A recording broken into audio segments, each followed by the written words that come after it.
कैसे हैं भाई सभी? उम्मीद करता हूँ सब बढ़िया होंगे। वही आपके लिए एक छोटा सेशन और है 25 क्वेश्चनों का हाई कोर्ट के लिए। मेनली वही पैटर्न रखवाया है। जरा स्टार्ट करते हैं बेटा। आपको choose the noun form of the given word. आपको जो ये शब्द दे रखा है इसमें से नाउन फॉर्म उठानी है स्ट्रॉन्ग की। बेटा स्ट्रॉन्ग एडजेक्टिव होता है, ताकत होती है स्ट्रॉन्ग। कहते ना ही इज वेरी स्ट्रॉन्ग, बड़ा ताकतवर है। तो स्ट्रॉन्ग ताकतवर है और ताकतवर से मुझे ताकत बनानी है, तो स्ट्रॉन्गली तो एडवर्ब हो गया ये एल वाई लगा के। स्ट्रॉन्गनेस ये मजबूती होती है, मान लिया एक बार चल जाता काम। स्ट्रेंथन तो मजबूत करना होता वर्ब है, लेकिन आप जानते हो अगर स्ट्रॉन्ग का कोई नाउन है तो स्ट्रेंथ ही होती ताकत। कहते हैं ना मेरी स्ट्रेंथ क्या, तो स्ट्रॉन्गनेस से अगर मजबूत विकल्प है तो स्ट्रेंथ है, और स्ट्रेंथ होती ताकत। इसलिए स्ट्रॉन्ग का जो नाउन बनेगा वो क्या बनेगा? स्ट्रेंथ। आइए क्वेश्चन नंबर दूसरा, बहुत जल्दी। जैसा आपको एग्जाम में निपटाना काम, ऐसे में यहां निपटाऊंगा इसका। एक कहावत है कि हर चमकने वाली चीज सोना नहीं होती। All blank glitters is not gold. हर चमकने वाली चीज सोना नहीं होती। All that glitters is not gold. All which नहीं होता, ऑल हु नहीं होता। All that glitters is not gold. आगे ये क्वेश्चन नंबर तीसरा। 25 क्वेश्चनों का सेट है बेटा, बस ये ज्यादा नहीं रखवाया, इसमें 25 है। जरा दीजिए answer. Adjective of body. Body होती है आपका जो शरीर है, उसे बॉडी बोल दिया। अब बॉडी से कॉर्पोरल भी शारीरिक है, एडजेक्टिव बना दिया। कॉर्पोरियल भी शारीरिक है और बॉडीली भी शारीरिक होता है। कहने का मतलब ये है बॉडी से मैं तीनों रूप में एडजेक्टिव बना सकता हूं। ये भी शारीरिक, ये भी शारीरिक और बॉडीली भी शारीरिक। और शारीरिक है तो ये कॉर्पोरल, कॉर्पोरल मतलब कि ऑल ऑफ एबव आंसर है। आगे ये क्वेश्चन नंबर 4। बहुत प्यारा सेशन है, ऐसे ही धीरे धीरे चलते रहेंगे, निपटा दूंगा जैसे आप एग्जाम में पूरा करोगे। हिंदी इंग्लिश को मात्र 15 मिनट देने हैं, 15 से 20 मिनट इंग्लिश को देने हैं, 15 से 20 मिनट ही हिंदी को। मान लिया 40 मिनट में निपटा दो इन्हें। और आप एक काम कर लो कि आधा घंटा पूरा मैथ को दे लो, उसमें हो सकता है कुछ कैलकुलेशन टफ हो। तो 40 और 30 हो गए 70 मिनट, 90 मिनट मिलेंगे। 20 मिनट में एनालिसिस करना और पेपर कर लेना अपना। आगे आओ। Form verb from the noun given below. Dependence होता है निर्भरता, नाउन है भाई साहब किसी के ऊपर।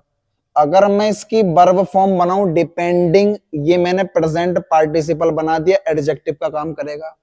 डिपेंडेबल ये खुद एडजेक्टिव का काम है। कोई अगर निर्भर करने योग्य है तो वो डिपेंडेबल है। अगर मैं डिपेंडर, ये तो कोई नाउन बन गया निर्भर होने वाला, लेकिन depend, life is depend on hope, depend verb होती है। अगर लगाया भी तो बढ़िया। क्वेश्चन नंबर 5 की तरफ बढ़ते हैं, अग्रसर होते हैं। जरा बताइए, इसमें कहा है choose the adverb form the following. आपको इनमें से एडवर्ब उठानी है। हाई कोर्ट का पैटर्न है सेम, बिल्कुल इससे अलग कुछ नहीं जाएगा, ऐसा ही पैटर्न बनाते हैं वो।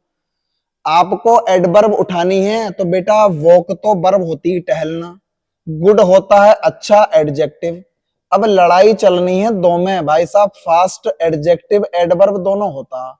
लेकिन मैं आपसे कहूं कि यहां एक शब्द रखा हुआ बैडली, और बैड में जब मैं एल वाई लगाऊंगा तो बैडली प्योर अगर एडवर्ब है तो वो मेरी बैड है। फिलहाल यहाँ पर फास्ट को नतमस्तक होना पड़ा और वी जो वैडली है वो पहुंच गए। यहाँ पर 5 का वी हो गया। क्वेश्चन नंबर 6 को देखते हैं। सेम पैटर्न ऐसा ही बनाया है। मैं ये कहना चाह रहा हूं fill in the blank with suitable word. No sooner did he arrive at the station. जैसे ही वो स्टेशन पर आया, ब्लैंक द ट्रेन लेफ्ट, वैसे ही ट्रेन छूट गई। हार्डली स्कार्सली का वैन से, लेकिन नो सूनर का देन से बनता है। देन कहाँ है? देन, देन ये रिया, खत्म हो गया काम। बढ़ूंगा आगे। क्वेश्चन नंबर 7 की तरफ चलते हैं। ज्यादा समय तो हम खराब करेंगे नहीं किसी भी क्वेश्चन में।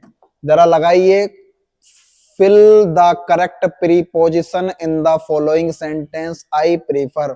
मैं सोसर को स्पेंसर के मुकाबले ज्यादा प्रीफर करता हूं, और प्रीफर एक ऐसा शब्द है जो अपने बाद में तुलना बताने के लिए प्रीपोजिशन ना देन, ना फ्रॉम, ना इनटू, टू लेता। खत्म हो गया। प्रीफर और प्रेफरेबल की खासियत है, टू लेंगे। क्वेश्चन नंबर 8 की तरफ बढ़ते हैं आगे, जरा लगाना आंसर। इन्होंने बोला है यहां पर कि which of the following has all the word words beginning with the same consonant sound. ऐसे कौन से शब्द हैं जिनकी सेम व्यंजन वाला ध्वनि निकलेगी, जिनकी ध्वनि व्यंजन की बिल्कुल सेम है। ये ऐसी कौन सी कॉन्सोनेंट वाले साउंड है जो बिल्कुल सेम ध्वनि रख रहे हैं अपनी, चेक कर लो। सन और सिटी, देखो सन ऐसे है और सिटी ये है, चलो। मैंने कहा काइट कै है और से है। अम्ब्रेला में अम्ब्र है और यूनिवर्सिटी है, ये तो अलग अलग हो गई, ये है और ए है। और हाउस, ये हाउस होता है और ये आर होता है। कहने का मतलब सब अलग अलग हैं, लेकिन सेनेसन सेनेसिटी दोनों से ऐसे शुरू हो रहे हैं। लगा लो ऑप्शन नंबर। बढ़ू आगे, क्वेश्चन नंबर 9 पर चलते हैं जरा। क्वेश्चन नंबर 9 क्या कह रहा भाई, इसकी भी सुन लेते हैं जरा। There were blank passengers in the second class sleeper coach. Second class का जो स्लीपर कोच है उसमें इतने रिक्त स्थान पैसेंजर्स हैं। साफ बात यह है कि पैसेंजर्स हैं, तो देखो दो का जिक्र नहीं किया गया, बोथ, इधर दो में से कोई एक होता, जिक्र नहीं किया गया। एनी का यूज मेनली नेगेटिव में करूंगा, लेकिन आप जानते हो यहां पर संख्या दे दी कि जो स्लीपर कोच है उसमें 20 यात्री हैं और 20 पैसेंजर्स होंगे, प्लूरल नाउन है, खत्म हो गया। आगे आओ क्वेश्चन नंबर 10। क्वेश्चन नंबर 10 में ये पूछ रहे हैं कि can you lift this box, क्या आप इस बॉक्स को उठा सकते हो, और what does the underlined auxiliary can suggest. ये कैन क्या अर्थ दे रहा है भाई, इसका अर्थ बताओ।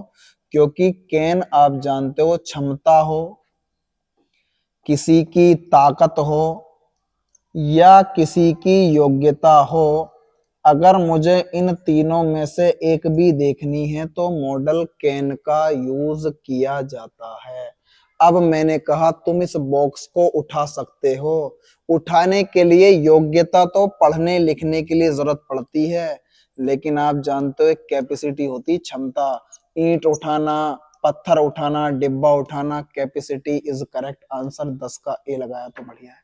कॉम्पिटेंस स्किल की कोई जरूरत नहीं है। आगे आइए क्वेश्चन नंबर 11 की तरफ बढ़ते हैं। लगाइए अपना answer. Fill in the blank with past perfect continuous. कोई पास्ट परफेक्ट कॉन्टिन्यूअस की हेल्पिंग वर्ब होती है हैड बीन, और उस ब्लैंक में पास्ट परफेक्ट कॉन्टिन्यूअस की हेल्पिंग वर्ब रख दो भाई। और आप जानते हो हैड बीन होती है the doctor was very tired as, चूंकि he had been working, sorry he had been worked, he has worked. अच्छा, इन्होंने तो सब जगह, क्योंकि आप जानते हो कि वो पूरी रात काम कर रहा था इसलिए वो थक गया था। एक काम कर लो, पास्ट परफेक्ट कॉन्टिन्यूअस के लिए आप मेरे कहने से एक काम कर लो, यहाँ पर आप इसका, मैंने ना एक काम कर लिया, मैंने ये कर दिया, अब लगा लो, ऑप्शन मैंने बना दिया। पास्ट परफेक्ट कॉन्टिन्यूअस में हैड बीन और बीन के बाद वर्ब की फर्स्ट फॉर्म में आईएनजी, हैड बीन वर्किंग आ जाएगा। कि the doctor was very tired, चूंकि he had been working alone, में लगातार अकेला काम कर रहा था। हैड बीन के बाद आईएनजी आना चाहिए था। Question number 12। क्वेश्चन नंबर 12 में बेटा वॉइस है एक, जरूर आएगा। Rita writes letter to him every day. Rita प्रत्येक दिन उसे एक पत्र लिखती है। आप जानते हो डूडस इज एमआर में चेंज होंगे, बाज खत्म, इज बीइंग खत्म। A letter is written to him by Rita every day. Question number 13 की तरफ चलते हैं। सेशन बहुत जल्दी समाप्त करूंगा, मात्र 12 से 13 मिनट या ज्यादा अप्रोक्सीमेटली, अगर लगे तो 15 मिनट लास्ट है। मैंने कहा कि the man said let me have the first chance. Man ने कहा कि मुझे एक पहला चांस दे दो, या मुझे आपको एक पहला चांस देना है। आप जानते हो लेट वाले सपोज्ड या प्रपोज्ड में जाएंगे। अगर मैं कहूं the man propose to have, आप जानते हो वो काम होना चाहिए। दैट दे शुड बेशुड में डिजायर्ड क्लेम्ड खत्म हो गया। The man proposed conjunction that he should have the first chance, कि उसे पहला चांस मिलना चाहिए था।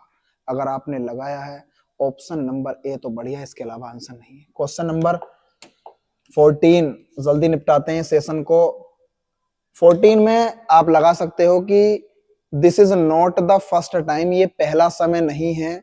आई am hearing of yours in subordination, कि मैं आपकी इस अवज्ञा को, अनादर अवज्ञा जो है उसे सब ऑर्डिनेशन बोलते हैं, कि मैं आप इसकी इस अवज्ञा को सुन रहा हूं या मैंने सुना है।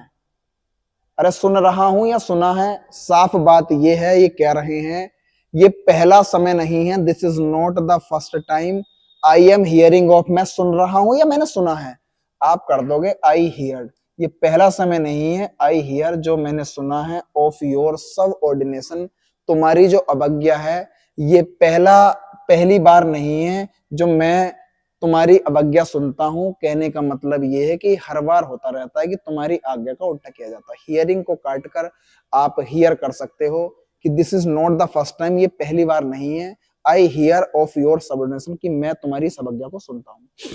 ठीक है, बाहर की घटना प्रेजेंट में, तो आप प्रेजेंट में रखोगे कि ये पहला समय नहीं है। आई हियर कि मैं सुनता हूं, ऑफ योर सब ऑर्डिनेशन, कि मैं आपकी अवज्ञा को सुनता हूं। आगे आइए, क्वेश्चन नंबर जो 15 है वो क्या कहना चाह रहा है, जरा देख लेते हैं।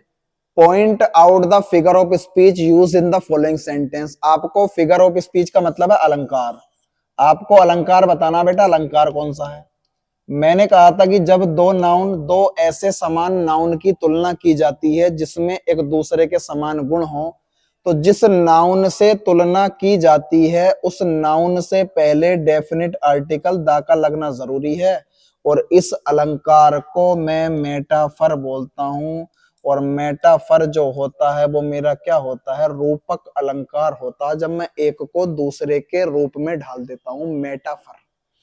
इंटीग्रिटी होता है जड़त्वता, आपका दृढ़ निश्चयता, जो आपका दृढ़ संकल्प है, जो आपकी जड़त्वता है, वो आपके चरित्र की रीढ़ की हड्डी होती है। और आपके चरित्र की रीढ़ की हड्डी है, तो मैंने इंटीग्रिटी की तुलना बैकबोन से की। अब जब दो समान गुण वाले नाउनों की तुलना की जाए जिसमें एक दूसरे के समान गुण हो, तो जिस नाउन से तुलना करते हैं उससे पहले डेफिनेट आर्टिकल दा का लगना जरूरी, मेटाफर है, इसे बोलते हैं रूपक अलंकार। आगे आइए, क्वेश्चन नंबर 16, कैजोल। कैजोल का सीधा सीधा संबंध कोएक्स से होता है, और मैंने सिनोनियम ही पूछा था, कैजोल का कोएक्स ए लगाया तो बढ़िया है। इविंस होता है दिखावा करना, शो ऑफ करना, क्लियरिटी स्पष्टता होती है। और मैं आपसे कहूं कॉन्ग्रेचुलेट तो शुभकामनाएं देना है। अगर आप किसी को शुभकामनाएं देना चाहते हो तो बेटा वो जो बन जाता है कॉन्ग्रेचुलेट बन जाता है। तो सिनोनियम लगाना था आपको कैजुअल का बेटा, तो कैजुअल का सिनोनियम कोएक्स है, मतलब वही बहलाना फुसलाना, मनाना बहलाना फुसलाना, कोएक्स कैजुअल का सिनोनियम है। 17 पर चलते हैं, प्योर हाई कोर्ट का प्रीवियस सेशन है ये, आप इस पर अपने आंसर। डेबिटर का एंटोनियम लगाना है, आप तो सिर्फ इसे गोल कर लो, आपको एंटोनियम लगाना है। डेबिटर बनता है डेबिट, डेबिट का मतलब होता है जब आपकी जेब से पैसा निकलता है, आप ऋणी होते चले जाते हो, कर्जदार है, कर्जमंद। और डेबिटर का उल्टा आप डेबिट को क्रेडिट से जोड़ लो, और क्रेडिट से क्रेडिटर बनता है, जब पैसा अकाउंट में क्रेडिट होता है ना तो आप मालदार हो जाते हो। इसका मतलब जिसके ऊपर किसी का कर्जा ना हो, क्रेडिट होगा, डेबिटर का क्रेडिटर। आगे ये जरा, स्टैटिक, रिलक्टेंट, अनिच्छुक, रिगिड, कुछ मतलब नहीं है। आगे आओ जरा, आपको choose the word to which un can not be prefix. ये अन जो है उसका प्रीफिक्स नहीं बन सकता, कहने का मतलब है उसमें मैं अन उपसर्ग का यूज नहीं कर सकता। ऐसा कौन सा शब्द है, तो अनेबल, अनकॉन्शियस, जिसकी चेतना खो गई हो या जिसमें चेतना ना ही रही हो, जो बेहोश हो गया हो। अनफॉर्चुनेट, दुर्भाग्यशाली, लेकिन अनफर्टाइल नहीं होता, इनफर्टाइल होता है, इसलिए फर्टाइल में अन नहीं लगा सकते, डी लगाओ। क्वेश्चन नंबर 19, आइए जरा 19 पर। अच्छा, ये एक क्वेश्चन है, स्टैंडर्डाइज्ड असेसमेंट। जो स्टैंडर्डाइज्ड असेसमेंट है ये होता है मानकीकरण मूल्यांकन। जब हम मानकीकरण मूल्यांकन करते हैं, मानकीकरण मूल्यांकन, तो मानकीकरण मूल्यांकन मींस, इसका मतलब क्या होता है, ब्लैंक असेसमेंट, अल्टरनेटिव तो वैकल्पिक होता है, ये नहीं होगा वैकल्पिक मूल्यांकन।